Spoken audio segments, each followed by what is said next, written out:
Today I have the pleasure to run with Rafael. He came all the way from Lancaster.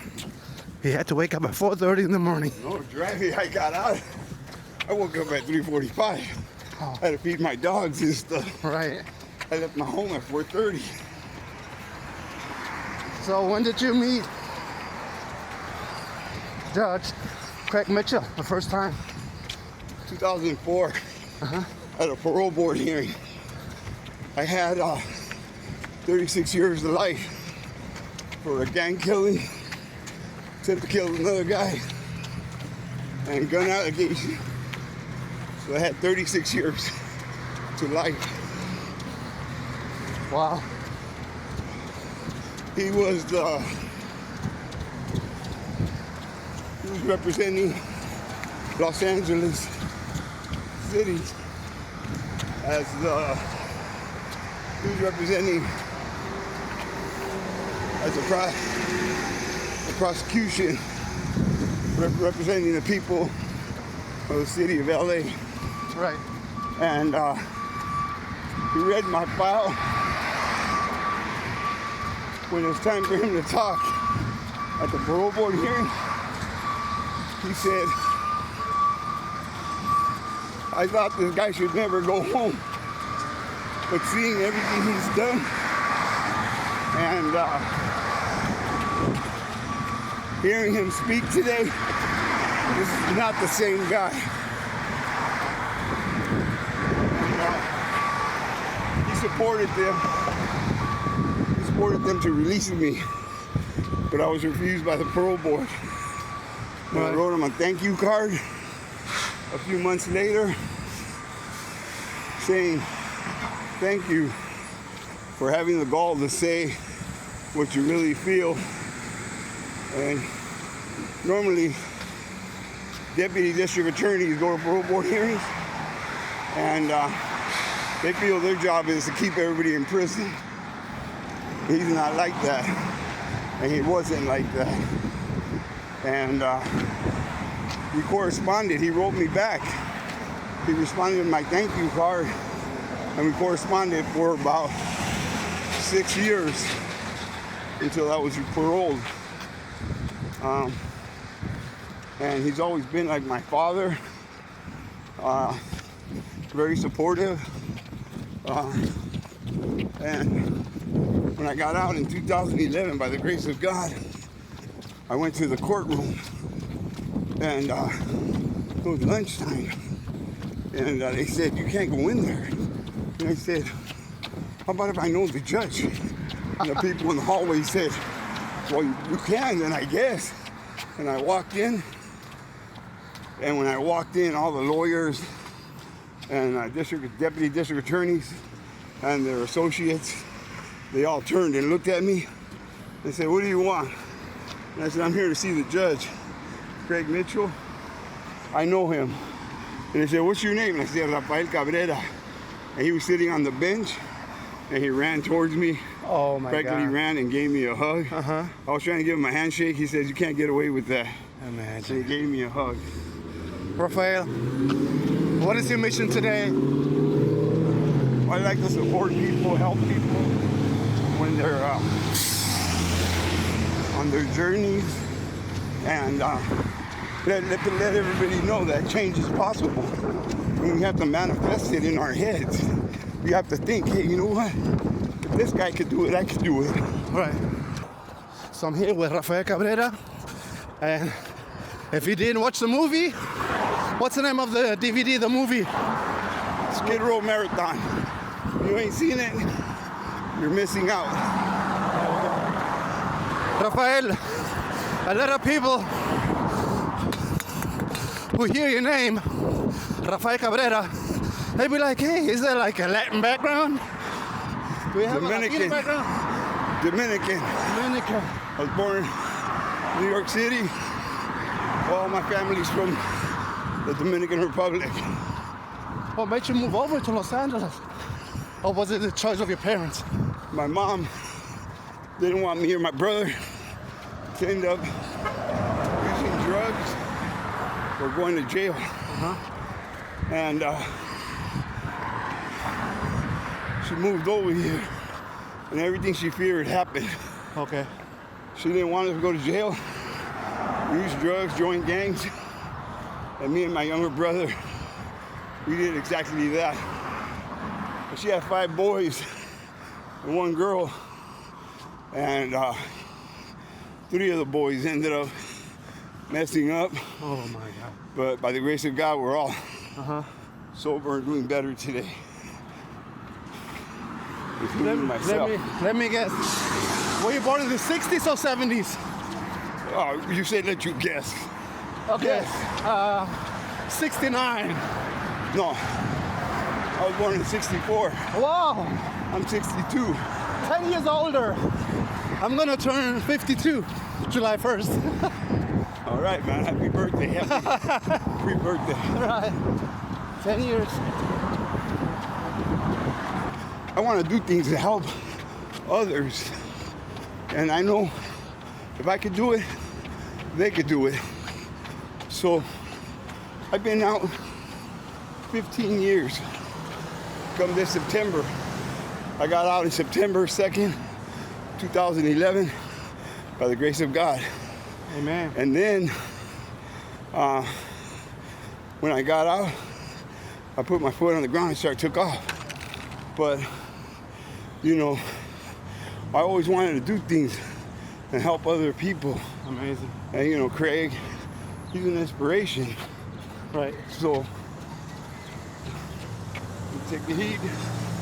Right. All right. So, I wanted to go over there and build factories Where? in various countries. And You just mentioned some. see, like the Philippines, Right. Indonesia, Thailand, India. The women from those countries are going to Qatar, Saudi Arabia, all Middle Eastern countries, even Poland. In Poland, there are Mexican women living there in an apartment, 4 or 5, and they go to work and come to the apartment. Go to work, come to the apartment. At the end of the month, they send their money back home to their families, who's taking care of their children. So same thing with the Filipino women, or in Indonesia, where they make Nikes and pay the ladies $130 a month to work from 6 in the morning. From 8 in the morning to 6 in the afternoon. And there's like 1,500 women working there. Right. Right. So when I brought it up to some of my friends about this labor and everything, I said, I want to help stop it. You have like in Mall of Asia in the Philippines, one of the largest malls on earth, is owned by foreigners. The hotels in the Philippines owned by foreigners. So when I brought it up to my friends, they said, hey, we should do a documentary about this. So I'll be going back and recording some women, interviewing them, and hopefully go to Eastern countries. I hope I can go to visit Kuwait, Qatar. Many women there are from the Philippines, and interview them. This is one of your life goals, right? Yeah, my life goal is to help people. Right. If I can help somebody today, I'm happy. Amazing story, Rafael. Thank you. You know, my mom was a big inspiration. And she passed away in February this year. And everyone in the running club knew her or had tasted her food. Oh, yeah? Yeah. So she left her legacy with me. She came to the United States by winning the lottery in her country. Women shouldn't have to leave their children behind with their grandparents to take care of them so that they can earn an honest living.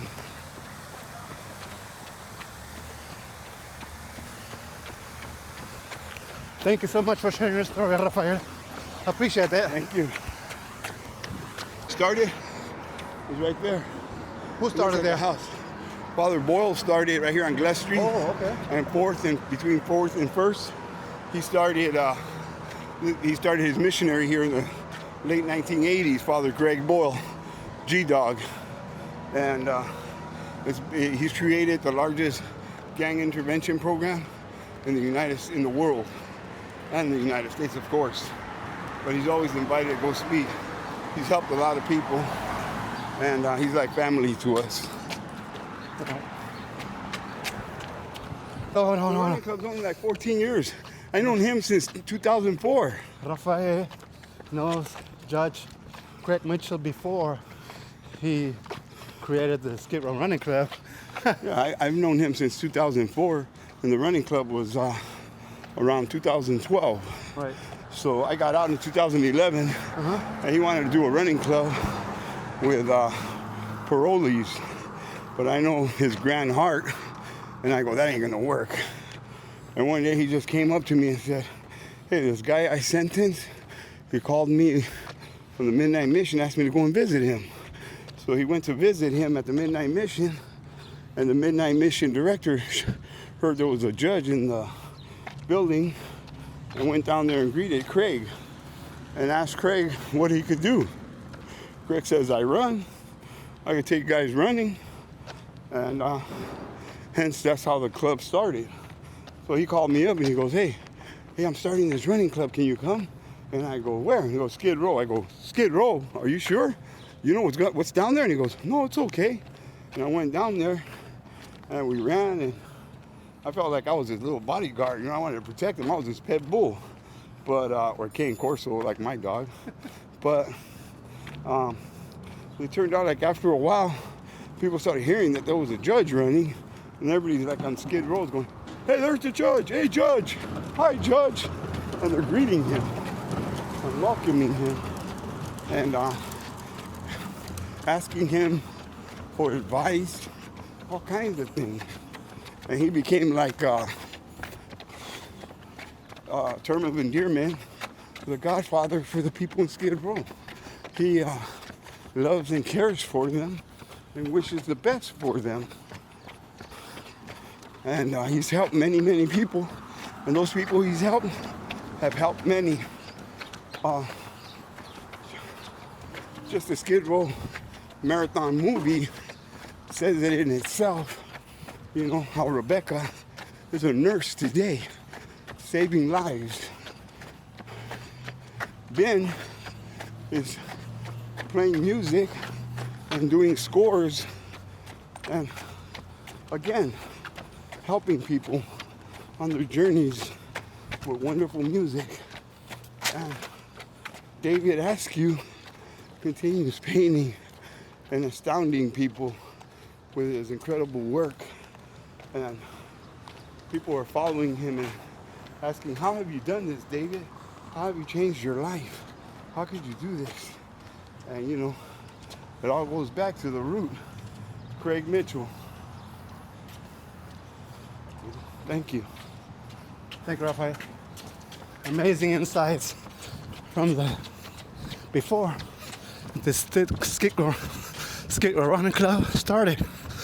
Craig Mitchell en el mundo, porque a él le gusta apoyar y ayudar a las personas que están, a los desamparados, a la persona que necesita apoyo, lo que sea, tú necesitas consejo, está ahí, siempre está disponible a todas las personas. Y así fue que empezó el grupo de correr. Y lo que él hizo fue que él sentenció a un muchacho, y el muchacho después que salió de la cárcel lo llamó y estaba aquí en la Midnight Mission y le dijo al juez, ¿puede venir a visitarme? Y fue el juez y le dijo, gracias por la sentencia que me dio, eso me ha ayudado. el director de la Midnight Mission le preguntó al juez, hey, ¿qué tú puedes hacer por nosotros? Y él dijo, pues yo corro. Y ahí fue que empezó a traer a muchachos a correr. You shot that, but I remember when you said that, you said if there was more dads like him, yeah, the prisons would be empty. And it's so true. He's like my dad. He's like my dad. And he's our dad, the whole group and everybody. You don't care who you are, he'll stop. And when he's right here, we're running, me and him together or walking or somewhere, somebody goes, hey, look, it's the judge. Hey, judge, come here. He'll stop. He gives everybody their individual time and acknowledge them, makes you feel important, wanted, loved. And when you're running, if you're running behind him, watch out. Because he'll stop and bend over real quick. Why? Do you know why? Pick up a penny. Pick up a penny. If there's a penny on the floor and he's running, whatever it is, if it's a penny, a nickel, whatever, he'll stop abruptly and you're running behind him. Whoa, whoa, whoa. And you gotta dodge. Watch yourselves. He said something about his mom with the penny on. Huh? Something with his mom with the penny on. Yeah, his mom was a big inspiration in his life. Yes. All right, mi gente. We're here with Rafael Cabrera, and he's gonna give a shout out to the Pacers. I just want to say thank you to the Pacers. You guys have always been supportive of the Skid Row Running Club, especially during the marathons. I remember one of the marathons where I was like at mile 20, and man, my leg was hurting, and they took me in and started kneading my calves, my thigh, and everything, and that pull muscle was gone, and I was able to complete it. But you know, Keith, so many other people that are in the running club, the Pacers, Pasadena Pacers, that are awesome people, always there supportive and helping other people, and we appreciate you. Thank you very much. So there's a And picture here's you'd like to share. Here's a picture of Keith, David Askew, and myself, Skid Row Running Club, Skid Row Marathon. There we go. Thank you, guys. Thank you so much for sharing. Hey, Rafael anytime. Cabrera.